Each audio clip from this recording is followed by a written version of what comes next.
இன்றைய மே தின கொண்டாட்டம் சென்னையில் தான் 1923 முதல்ல சிங்கார வேலனாரின் தலைமையில் கொண்டாடப்பட்டது. இது 8 மணி நேர வேலை, 8 மணி நேர தூக்கம், 8 மணி நேர ஓய்வு என்ற உரிமையை வென்றெடுத்த போராட்டத்தின் அடையாளமாக இந்நாள் கொண்டாடப்படுகிறது.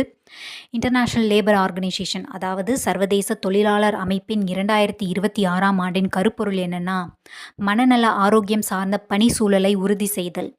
இது டிஜிட்டல் உலகத்தில் பணியாளர்களின் மன அழுத்தத்தை குறைப்பதற்கும் ஆரோக்கியமான சூழலை உருவாக்குவதற்கும் இந்த தீமை செட்டப் பண்ணியிருக்காங்க.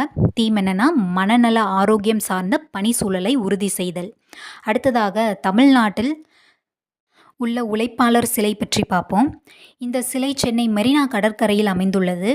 இச்சிலையின் சிற்பி தேவி பிரசாந்த் ராய் சௌத்ரி, அதாவது டிபி ராய் சௌத்ரின்னு சுருக்கமாக சொல்லுவாங்க. இச்சிலை 1959 ஜனவரி 26 குடியரசு தினத்தன்று அப்போதைய ஆளுநரால் திறந்து வைக்கப்பட்டது.